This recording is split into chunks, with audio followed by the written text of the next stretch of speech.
Hello, hello, everybody. Thank you for joining us today. So I see that there are a few people joining, a few connecting, so we'll give it one more minute. But as we begin, what I would love to do is just for our newbies who maybe haven't joined us before, let's just do a quick intro around the room as to who we each are, and welcome to Ocean Hours. Sound good? Okay, Sandra, you want to start? Yeah, I'm Sonder. I live in Utah. I have a wife and two kids. That's my name. Professionally speaking, though, I've been doing digital marketing for the last 12-ish years.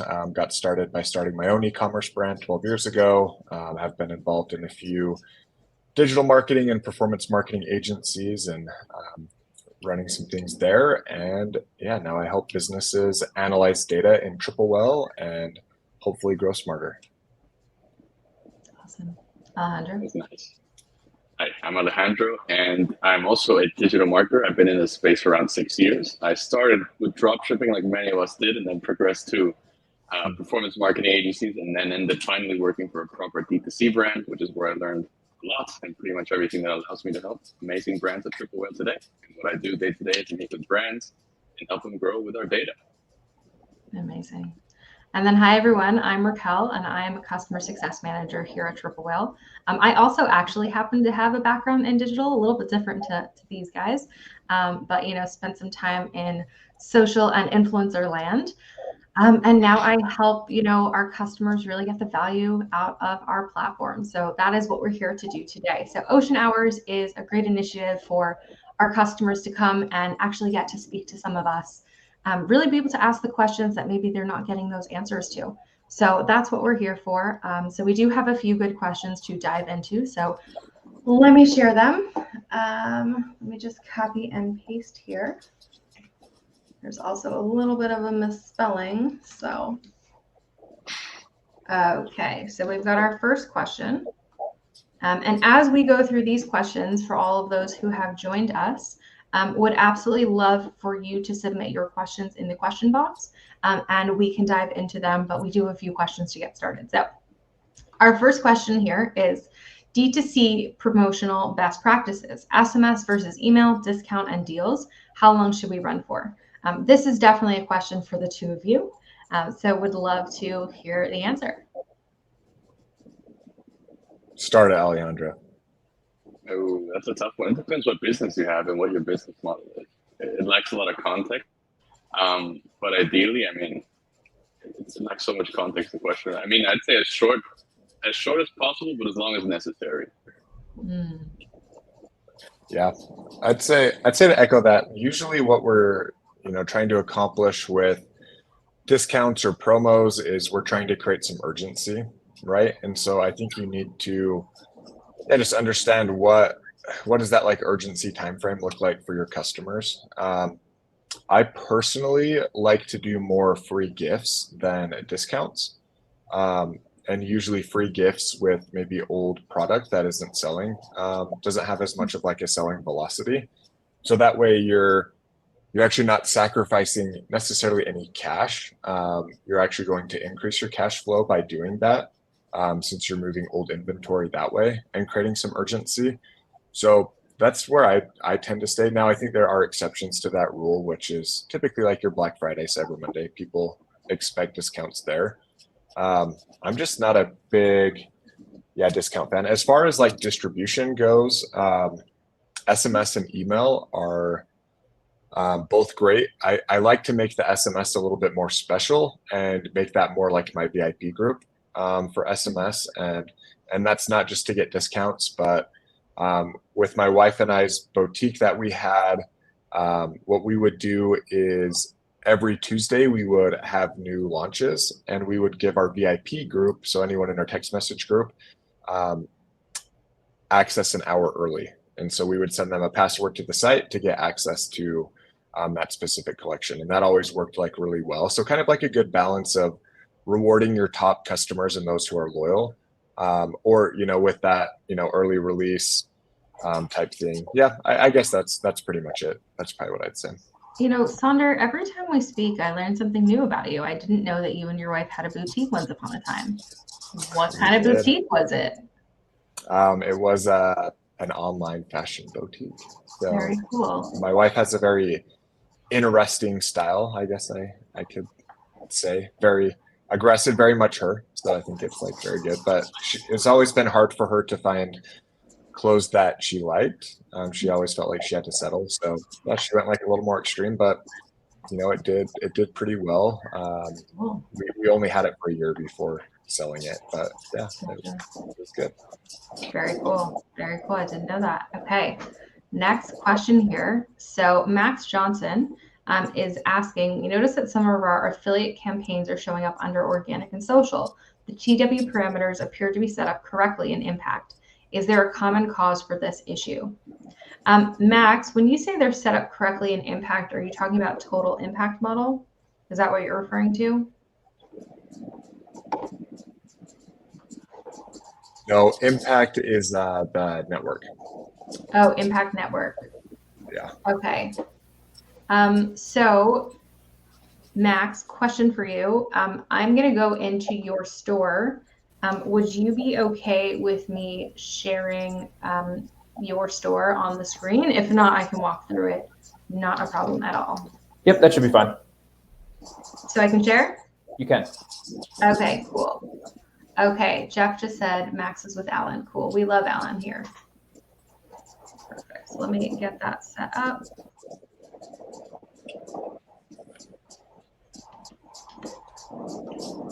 Alejandro, I think you have some background noise. Can you mute?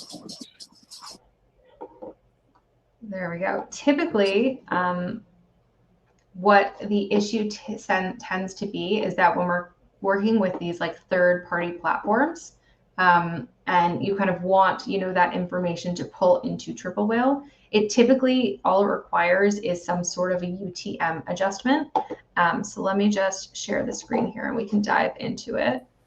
So that would just mean, and I'm not specifically familiar with Impact as a platform, but that would just mean, and I don't know, Sandra, if you are, yeah. But that specifically would just mean diving in and asking them, would you be able to adjust the UTMs that they have set up already? So let's just go into organic and social. Let's look at last month.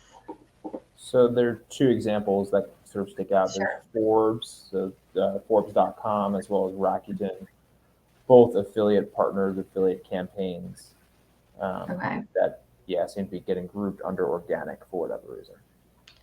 Okay, so I'm seeing with Forbes, it doesn't look like there is any UTM that we support here. It looks like we are pulling in a variant, but the most important thing that we do actually need when it comes to being able to utilize our Affluencer Hub is we do need a UTM medium, and it needs to equal one of the following: influencer, influencer underscore marketing, affiliate or affiliates. So what you would just need to do is make sure the UTM that is, appended to wherever people are clicking through actually do have that capability. That's what I'm seeing specifically for Forbes. Let's just look at this one again. Yeah. And then we're looking at Impact. Coming in. Oh, it's showing Impact there. Yeah. As the source. Okay, that's why. Variant. So it's just interesting because the parameters are appended globally within Impact. So every tracking link that a partner pulls, in theory, needs to have those appended. So it's just, right, like from a settings perspective in Impact, everything is set up correctly. So I don't know if it's some sort of manipulation being done on the affiliates end that is leading to this, or if this was, again, sort of a known issue. Interesting. So specifically here, I do see that in the UTM, it looks like you're utilizing TW underscore source and TW campaign and TW content, which means that we should actually be seeing this as its own line item. Hold on. I just want to double check something. We should actually be seeing Forbes potentially as its own line item here. But I'm not seeing it. Yeah. Huh. Let me look at that again.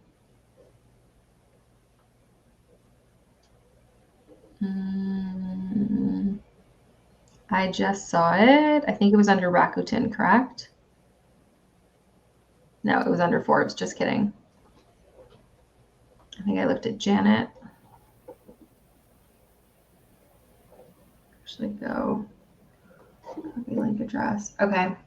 I think the best bet here would be for us to go back to the team and figure out what the adjustment is, because Okay. I'm just not 100% sure. Huh. 'Cause I can't pull. I want this. I want the full UTM.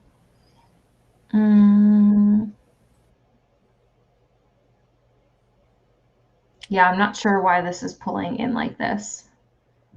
It should, in theory, be pulling.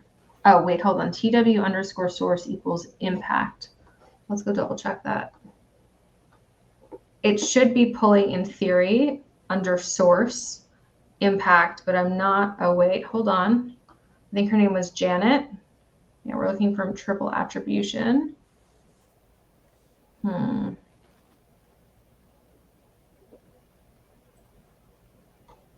Yeah, we're not seeing it here. Okay. Let me open a bug here. I think that's probably the best bet here. Okay. Thank you. Thank you, Max. No problem. I'll be in touch. Max, do you want me to just be in touch directly with you? Jeff, do you want to be involved as well? What's the preference here? You could definitely reach out to me, and if you want to include Jeff, that'd be great. Okay, cool. Sounds good. Will do. Okay. I have another question. I'm not sure, Max, if this was you. This might be. Let's ask it. Okay. Where did my question? There we go. Okay. How do we best use pixel data if it doesn't track purchases from Metashop, which is about 50% of their purchasers? I mean, we do pull that data in through triple attribution plus views. So we will show you that number. Yeah, I mean, the biggest difference there is most people aren't clicking through to the website, right? And so we don't have tracking there. But I don't know, Raquel, if you want to, do you have like a random store you can blur out and share?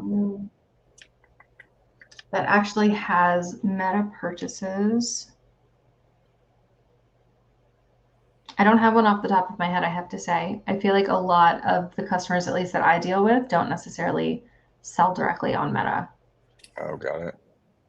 Yeah. I'm looking at mine right now, and I'm seeing view through, but I'm not seeing any Meta coming through. So what you'll want to do is when you have triple attribution plus views on, and you can either click on your purchases or on your conversion value, and either one of those, scroll down to the bottom.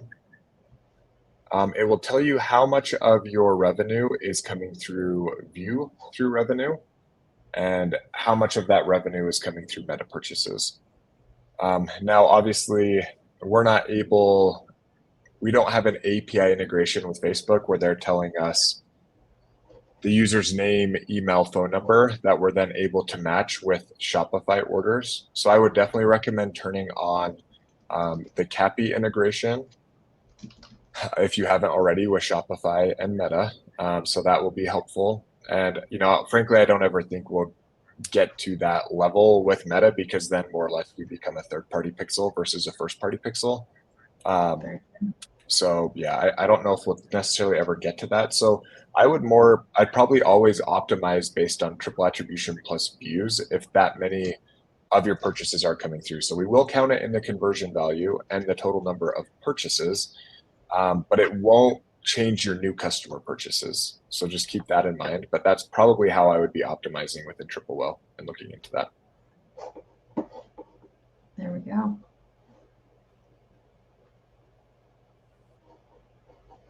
All right. Do we have any other questions, guys? I know there are a few people here, so would love to, hear anything that you guys are, really needing your questions to be answered for. Nope, looks like we lost Alejandro.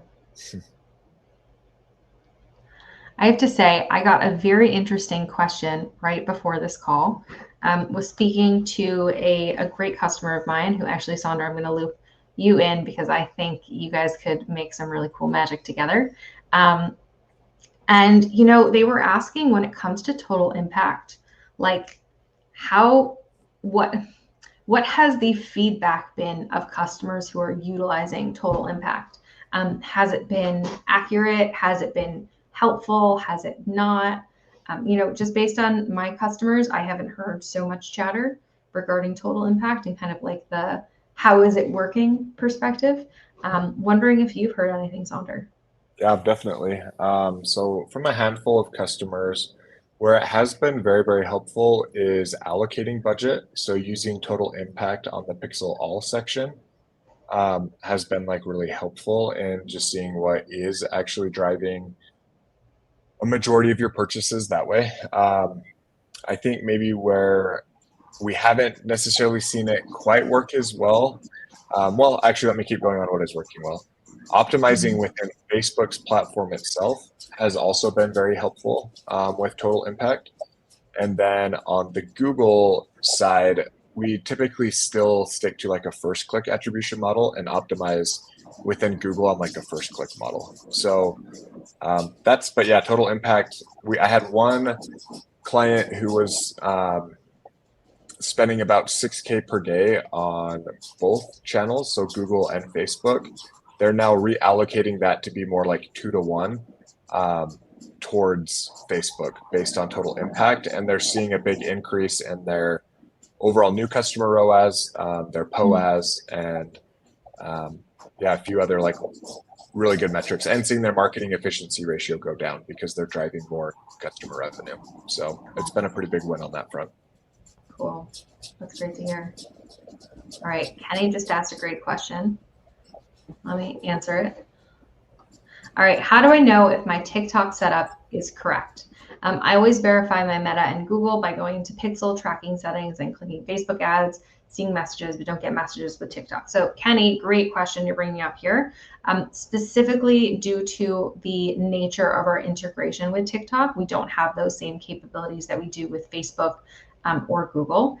What I would recommend is actually taking a look at, within Pixel ads and looking at your TikTok ads. Are we pulling pixel metrics? Because also there we don't have capability the same way that we do on Facebook and Google to actually pull in what's the UTM that's actually being pulled in, right?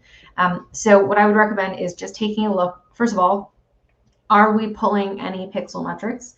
That can typically be a pretty big understanding of, are they set up correctly? Are they not? And then what I would also recommend, if you're seeing metrics that you're like a little finicky, I would actually go back to TikTok itself and double check the UTMs against our own UTMs, just to make sure that you do have them set up properly. I know it is a little bit more of a lift than other platforms, but again, it just has to do with the nature of our TikTok capabilities. So I'll send in the chat right now. I'm putting our UTM documentation. So that is there. That is specifically going to lead you to TikTok. Okay, cool. If I would encourage everyone to ask more questions, we are here for you. But another question that I did get just on this this call prior, that again was a really great call. They were wondering when it comes to utilizing SCDP to specifically, adjust targeting in Facebook. Has that specifically been helpful for customers when it comes to lowering those CPA costs, those CPAs? From what I've seen, yes. Mm-hmm. But it's worth a test more than anything. It's not a yes or no answer, but I'd say it's worth a test.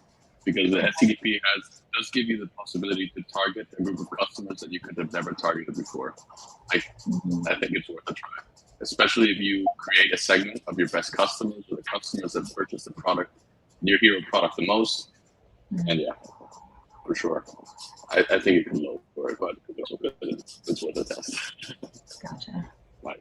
So question here, because I was under the assumption that utilizing kind of like customer segments that are customers that they have already purchased at least once, it's more cost effective to kind of hit them on Klaviyo.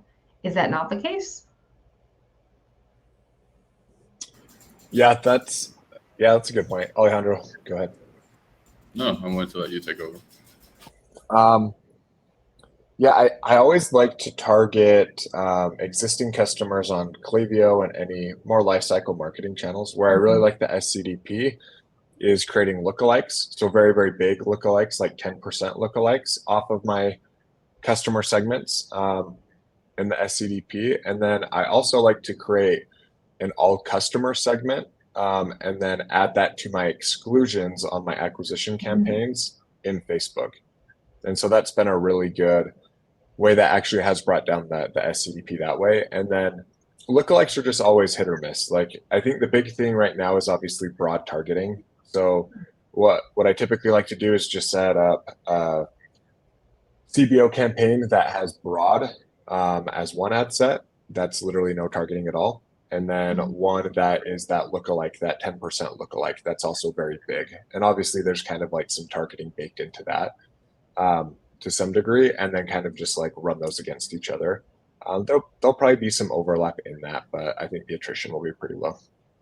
So with that CBO campaign, not the lookalike, should you be kind of putting an exclusion based on SCDP segments? Yeah, that's exactly what I would do. So on both of the broad and the lookalike audience, I would actually exclude my all customers. So you can sync that directly to Facebook and add it as an exclusion. I would also add, if you're using Klaviyo or whatever your ESP is, uploading that customer list, uploading the Shopify list through the integration as well, and doing a pixel last 180-day purchaser. So, I'm adding more or less 5 exclusions, just trying to like cover as much as I can.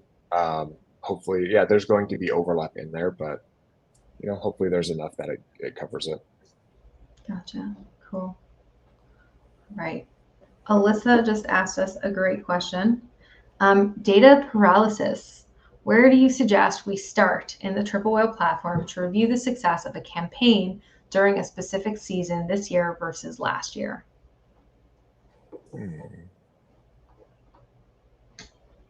What do you think, Alejandro?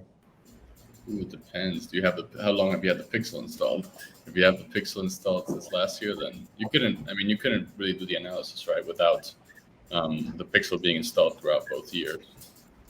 So, yeah, if Pixel is installed, then and where would I start if it was installed? Then I could view the data of last year with this year.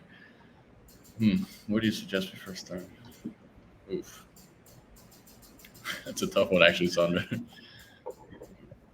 Alyssa, do you mind if I pull up your Triple Whale dashboard? I would actually. It will be. The way you could do this is using our click date function. Using our click date function, and depending on the platform, using either triple attribution plus views, or using either first click model using the click date function.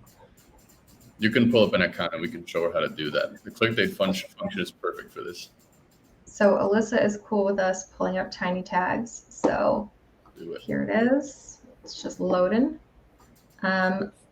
So tiny tags signed up on January 26th. So I would say probably February 1st is where we start to have, probably the most accurate data. Yeah. So diving in, you think on Pixel ads, right? Yeah. So let's assume then that let's ask Alyssa what campaign it is, and then Alejandro then take it over. There we go. Can we go to Alyssa's campaign? Yeah, you want us to dive into?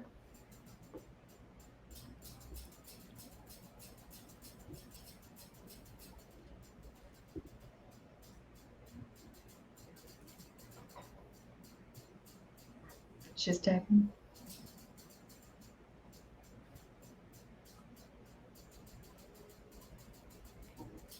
Okay, not necessarily. I was trying to compare this Mother's Day to last, but it doesn't seem like I can do that.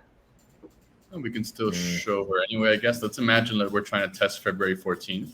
So Valentine's Day weekend. Let's just assume that would be the season you want to test. You can go, let's say, to the Pixel All page first. And to look at the success of this overall campaign or of this season for you guys, without having anything from the past affecting it, I would suggest then, let's say, for example, Raquel, you select the day, let's say, 10th to the 14th. Sure. Probably more than that, of February. But let's assume 10th to 14th? Yep. And let's Okay. say you launch that campaign on the 10th. I mean, you probably launch it a week before. You would then switch from event date, which is next to the attribution models, to click date. So what click date does is that it measures only the success of those campaigns without any data coming in from the previous period. So it's only going to measure the clicks and the purchases from this specific period. Event date will take into account purchases that came in, but let's say an ad could have been clicked a month ago. So if you just want to measure, if I launch this campaign today, how did it perform only from the results from this campaign within the last 4 days in this case, you would use a click date to determine that. Especially for seasonal campaigns, click date is how you would best determine the impact these campaigns are having. And then you can compare that with data from a previous period once you have it available. That's how I'd go about it. Yep, that's what I would do as well. You can still compare like this time period versus last time period. I would just primarily look at, or sorry, before like the Pixel was installed. I would just more look at like Facebook only metrics when I did that versus, obviously our triple whale metrics aren't going to be as helpful in that scenario, but now they will be since February 1st or January 26th, whatever it was. But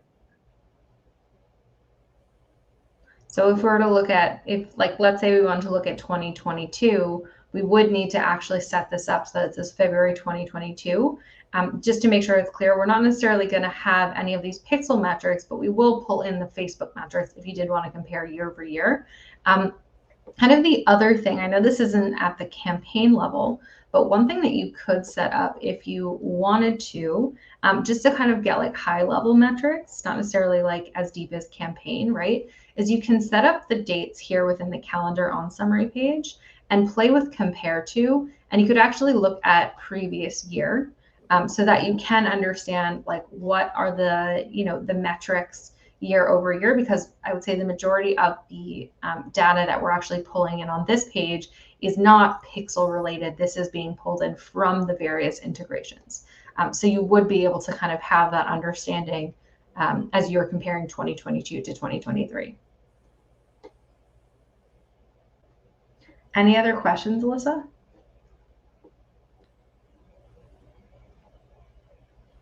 Nope, thank you. Okay, perfect. Okay. Let me stop sharing. There we go. All right, everyone. Any other questions? If not, we are going to end on the half hour as opposed to the 45 today. But would looks love like to. Kenny put a question in. Oh, where? Did I miss it? I think so. Yes. Questions. I'm so sorry, Kenny. Please don't take it personally. We love you, Kenny. Okay. Kenny, does Triple Whale Pixel only track conversation? If traffic or page views or add to carts are the selected campaign objective, will Triple Whale not recognize the data in Pixel reporting? I'm asking because I'm curious if other objectives are adding conversion, even though they are not the campaign objective. I can't read today. Wow. Yeah, so the Pixel, we are adding more and more metrics every day to our Pixel in different columns that you can add. We do track the conversion. Yeah, so I'm trying to think, like on the Pixel page itself, you can't necessarily, the only journeys you can click into are customers who purchased, right? And so we're only tracking conversion there. You can see when they're adding to cart, but even if your add to cart optimized like campaigns lead to conversions, we're still going to track those conversions. So it doesn't really matter what objective you choose. Now I wouldn't do like website traffic or something like that because that rarely leads to any purchases. But on like an add to cart objective, yeah, if people are converting from that, then we're going to actually see that tracking and give credit that way. I don't think we have yet an add to cart column on the pixel section yet where you can see actual number of add to carts. But I could, not that I'm aware of. Do you guys know?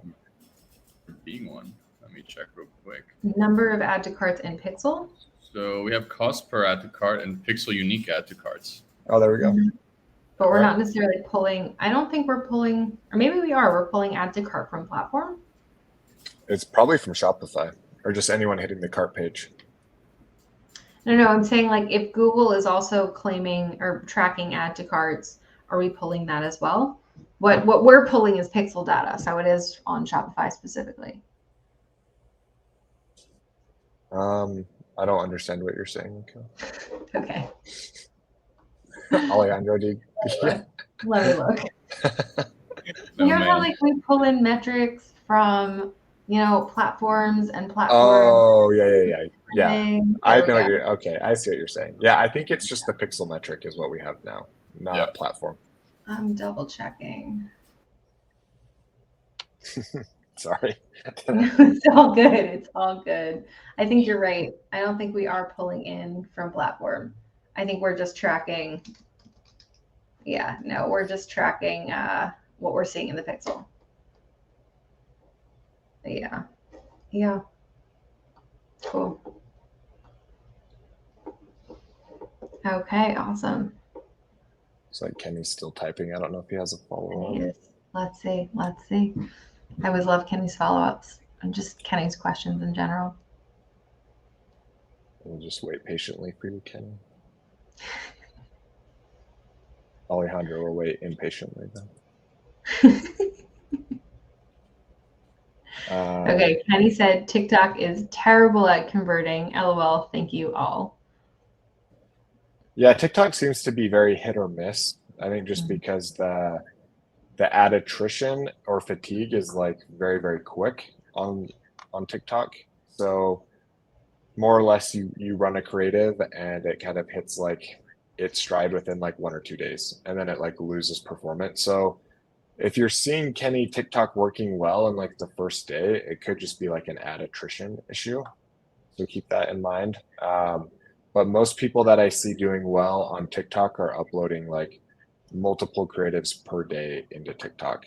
So it's definitely a lot more like hands-on than like Facebook, just because I don't know if they just have good velocity in front of getting in front of, or sorry, good velocity getting in front of their users. That's what I was trying to say.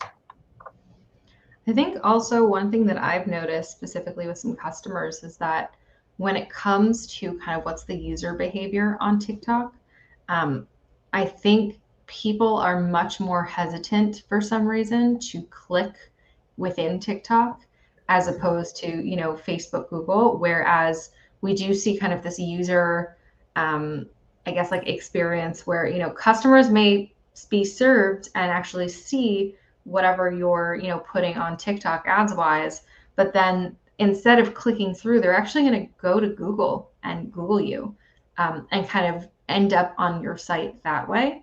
So one thing that I would recommend from, just my own experience and what I've seen with customers is, kind of monitor what's going on from your organic Google specifically when you are putting spend on TikTok, because it could just be that that's just the user behavior. People really are hesitant because TikTok is kind of seen as the sketchy platform. So just one thing to kind of keep in mind there. Quotation marks. Yeah, that's a great call out, Raquel. Yeah, I mean, definitely use that post-purchase survey because that will be very, very big in TikTok, just like we're seeing with Facebook and Instagram Reels for sure. Kenny said we haven't been able to get confirmation through post-purchase survey. Conundrum here. Well, maybe TikTok's just not going to work for you, Kenny. Although I feel like with your brand, it should actually work really well. So,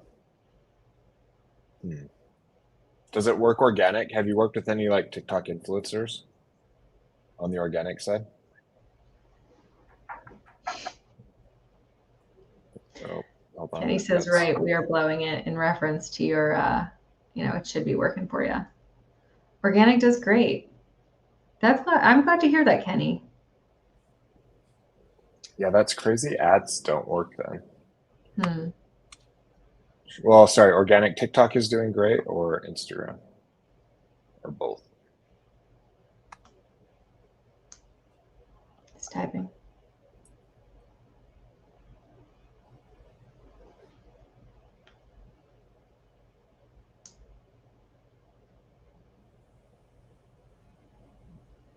Cool. Interesting. Yeah, that's weird. That's weird. The paid side isn't working. It feels like you should be seeing some post purchases coming from it. That's wild. Maybe I wouldn't give up on it yet. I would just maybe, yeah. I mean, we can talk more offline. We'll talk more offline about it. I love those offline conversations. Okay, awesome. All right. Well, does anyone have any last minute burning questions? Kenny, we'll get to your question right now. What do you think about retention.com? Is it worthy? It's a very, very good website. I think my concern with it is it feels, and we've done, I actually have some clients who are using it and it does really well. I think the hard thing is, well, and I have to be careful because they're like partners of ours. It does feel very like gray area if I'm just like speaking candid. And so I think that's where it's like hard, where people aren't necessarily opting in. So just make sure if you are using it to update your privacy policy to include that. I mean, Klaviyo has like a similar, like add to cart, follow up flows you can do and stuff like that. So yeah, I would just make sure you just update your privacy policy if you do use them. Is probably the biggest thing that I would call out there. But it's definitely very real, and the customers who are using it do a really good job with it. So we do know that there is a similar technology that kind of came to light last week that has a class action lawsuit. Nothing has been said with retention. Their technologies are honestly different, and the way they gather information is very different. So I think it's just one of those areas. Just make sure legally you're covering your bases, and I think they can walk you through all of that as well. So, Ooh, another good question. Clickly said that they are an integration partner. Have you heard anything about this at Triple Whale? They're claiming that they're have a partnership with us. I don't even know who Clickly is. Yeah. I haven't heard of any partnership, but this could be one of those things that is in the works that maybe just hasn't been shared with the rest of the team. I'm happy to tap into Mia to see if, confirm or deny that and kind of see where that's holding. Kenny, I'll email you. I'll ask Mia.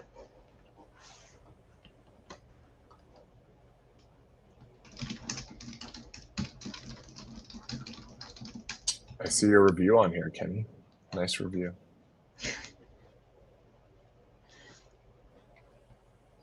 Very cool. All right. Well, any other last minute questions? Otherwise, we will bid you adieu and see you next week. Let's see. But about 30 seconds. I see Kenny is typing. Thank you all. Thank you everyone who has joined us today. Thank you for your questions. Thank you for showing up. Thank you for being here. We appreciate you, and please come back because we are here to help you. All right. Thank you as always to my lovely co-pilots, Sandra and Alejandro. Thank you for just being wonderful, and appreciate you both. Bye. Thank you, Raquel. Appreciate you. Bye. Thanks. Bye. Bye.